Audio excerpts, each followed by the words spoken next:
कृपाल सिंह महाराज ने लोगों को योग के प्रति जागरूक करने के लिए यहाँ पे शिविर लगाया है। उनके अध्यात्म निकेतन आश्रम में सिर्फ भारतीय ही नहीं बल्कि विदेशों से भी लोग योगा सीखने पहुंचते हैं। खास बात यह है कि लोगों को योग के जरिए अध्यात्म से जुड़ने में भी इससे खास तौर पर मदद मिलती है। संत कृपाल सिंह भारत ही नहीं बल्कि विदेशों में भी कई कार्यक्रम कर चुके हैं। योग क्या है और योग के जरिए कैसे अध्यात्म से जुड़ा जा सकता है, इसको लेकर संत कृपाल सिंह से खास बातचीत की बंसल न्यूज ने। सुनिए। हम देखते हैं व्यक्ति के जीवन में योग की परिभाषा धीरे धीरे बदलती जा रही है, लेकिन योग की महत्वता भी उतनी ही ज़्यादा है किसी भी व्यक्ति के जीवन में। लेकिन बदलते दौर के साथ कैसे योग जो है वो बदल रहा है और अध्यात्म से कैसे योग जुड़ा हुआ है, आखिरकार योग की परिभाषा क्या है और कैसे योग जो है अध्यात्म की ओर व्यक्ति को बढ़ाता है, ये समझने की हम कोशिश करेंगे। और हमारे साथ इस वक्त मौजूद हैं संत कृपाल सिंह महाराज जी, ऐसी शख्सियत जो कि योगा के लिए काम कर रहे हैं, अध्यात्म के स्वरूप को समझाते हैं कि कैसे अध्यात्म और योग एक दूसरे से जुड़ा हुआ है। सबसे पहले उन्हीं से ये सवाल करेंगे कि वो आखिरकार आज के इस समय में योग को कैसे देखते हैं, अध्यात्म को कैसे देखते हैं। सर, पहले तो बहुत स्वागत है आपका बंसल न्यूज़। Thank you.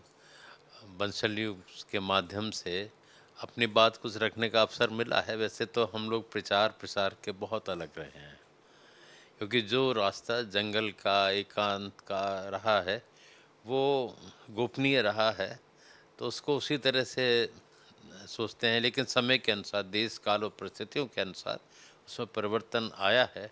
तो आपका कोई प्रश्न उससे जुड़ा हुआ है तो हम, तो जहाँ तक अध्यात्म का सवाल, हमारे शरीर की जो संरचना है इसके अंतर्गत ईश्वर ने कई केंद्र बनाए हैं। जैसे मूलाधार है, वहाँ कुंडलनी शक्ति विद्यमान होती है, और ऐसा आज के ज़माने में तो कहता बहुत कठिन है कुंडली शक्ति जागृत होना। ग्रंथों में और उसके माध्यम से बहुत प्रचार के ये आसन लगाना है, वो आसन लगाना है, तब काफ़ी वर्षों में अगर हम अभ्यास करते हैं तो वो शक्ति जागृत होगी। लेकिन उसमें ही जिन सच्चे महापुरुष जैसे स्वामी रामकृष्ण परमहंस जी हो गए, और भी महापुरुष हुए हैं जिनकी कृपा से सहज में ही वो शक्ति जागृत हो जाती है। तो हम जो मूलाधार है वहाँ पर कई जन्मों के जो अपने जो शेष रहता है, संचय रहता है प्रारब्ध के कर्मों का, वो वहाँ इकट्ठा है।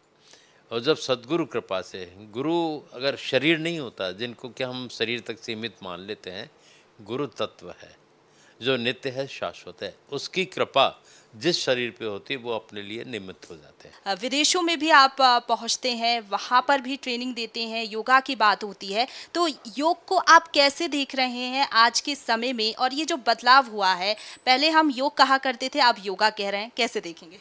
नहीं, अब योगा तो शब्द है नहीं, ये तो हमने अपने स्थिति में बना लिया है, योग ही है। और योग का एक अर्थ तो होता है कि जोड़ना, और वो सबको जोड़ता है। और जैसे हमारा अमेरिका वगैरह कार्यक्रम रहा, कई देश से लोग भी जुड़े हुए हैं, तो मेडिटेशन पे ज़्यादा जोर रहता है।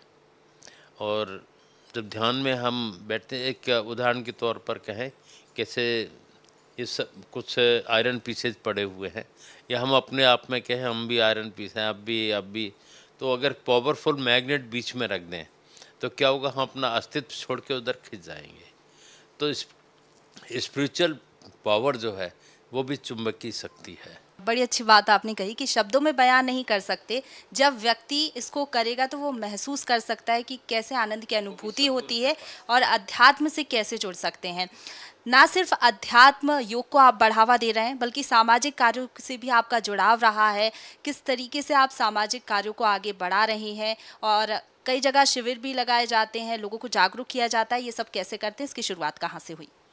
हमें ये दिखता है कि जो रामराज की एक कल्पना कर रहे हैं, लेकिन रामराज की कल्पना नहीं करने की आवश्यकता, कर्म तो करें।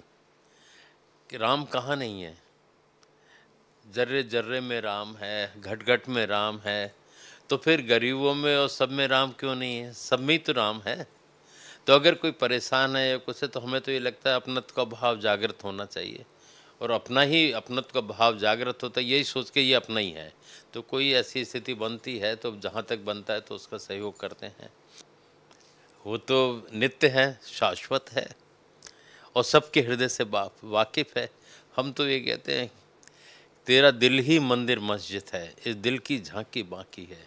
अपने हृदय रूपी मंदिर में उनका स्वरूप स्थापित करें, जिसको ना कोई तोड़ सकता है, ना मोड़ सकता है, ना बना सकता है। वो तो हमेशा के लिए अपने पास ही रहेंगे।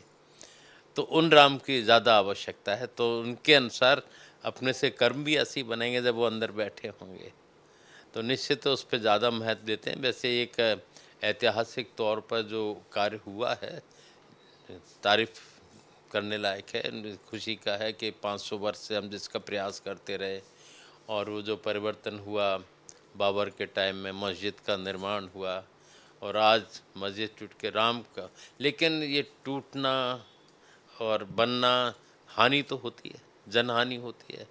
उनके अंदर भी तो राम था। ये थे हमारे साथ कृपाल सिंह महाराज जी, जिन्होंने बताया कि किस तरीके से योग व्यक्ति के जीवन में महत्व रखता है, अध्यात्म योग। इसके साथ ही उन्होंने ये भी बताया कि योग कितने तरीके के होते हैं। इनकी तरफ से एक आश्रम भी संचालित किया जा रहा है। योग की तरफ कैसे आदमी बढ़ सकता है और अपनी जिंदगी को सफल बना सकता है। कैमरामैन पुरुषोत्तम मिश्रा के साथ मैं प्रशंसा पाठिया, बंसल न्यूज़ भोपाल।